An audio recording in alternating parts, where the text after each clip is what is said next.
प्रसन्न हैं। उधर मथुरा में कंस बड़ा चिंतित है। आज कंस ने सभा बुलाई।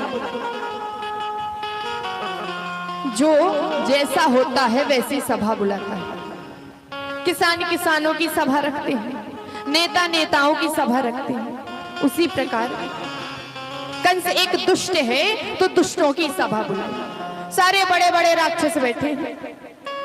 अब कंस कहने लगा, भैया मेरा काल ब्रज में जन्म ले चुका है, उसे मारना है, कैसे मारे, कैसे ढूंढे।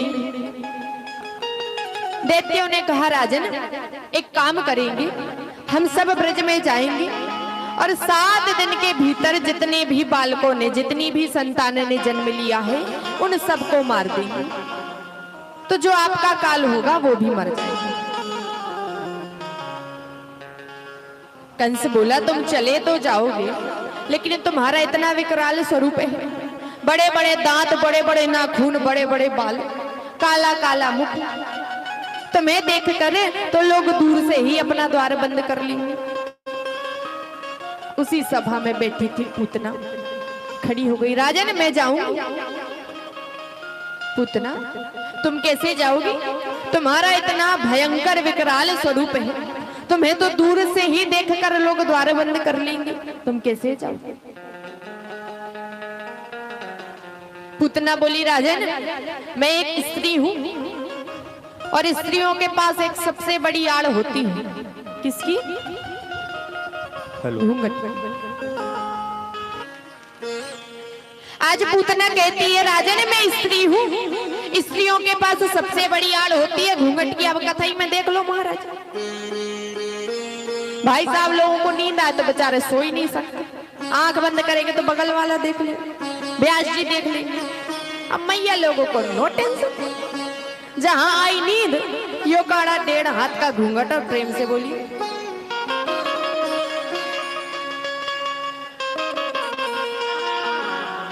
ये घूंघट हमारी हिंदू सभ्यता का कोई प्रचलन नहीं था।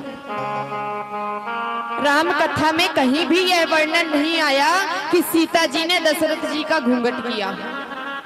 हमारे यहाँ तो सबसे बड़ी होती है मर्यादा इन नेत्रों की। और वो घूंघट किस काम का मारा कि घूंघट तो काढ़ी है 1.5 हाथ का और भीतर से ससुर को गाली दे रहा, तेरे मुन्ने में हड़िया फोड़ू। वो घूंघट किस काम?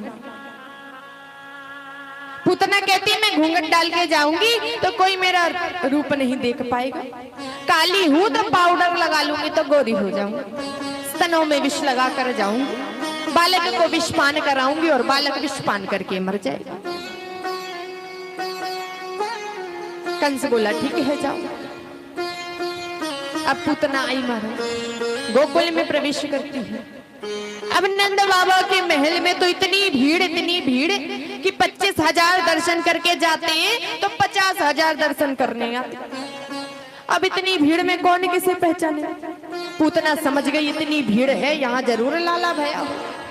आ गई महाराज भीतर, पालने के पास मैया खड़ी है और लाला पालने में लेते हुए।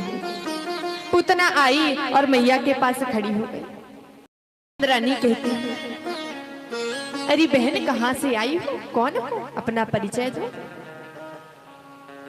पूतना बोली, परिचय क्या दूं बहन, यहीं से निकल रही थी, सुना नंद रानी के लाला भयो है, सुदर्शन कर बेताइया, आशीर्वाद दे बेताइया। नंद रानी बोली, अरे तुम सबन के आशीर्वाद से तो लाला भयो है, खूब आशीर्वाद दो, खूब दर्शन दो। और नंद रानी भीतर चली। अब पालने के पास खड़ी है पूतना और पालने में लेते हैं प्रभु। आज पूतना घूंघट उठाया और प्रभु को देख लिया और प्रभु ने अपने नैनों को बंद कर लिया, नेत्र बंद कर लिया। राजा परीक्षित पूछते, बाबा नेत्र बंद क्यों किए? सुखदेव जी कहते हैं, राजन आज भगवान ने अपने नेत्र बंद किए क्योंकि आज उनके मन में बड़ी ग्लानि हो रही है। ग्लानि किस बात की? ग्लानि इस बात की कि भगवान के जितने भी अवतार हैं उनमें सर्वश्रेष्ठ अवतार केवल 2 हैं, एक राम अवतार और दूसरा कृष्ण अवतार। और दोनों ही अवतारों में सबसे पहले एक स्त्री का वध करना पड़ा। राम अवतार में ताड़का का और कृष्ण अवतार में पूतना का, इसलिए बड़ी ग्लानि हो रही है।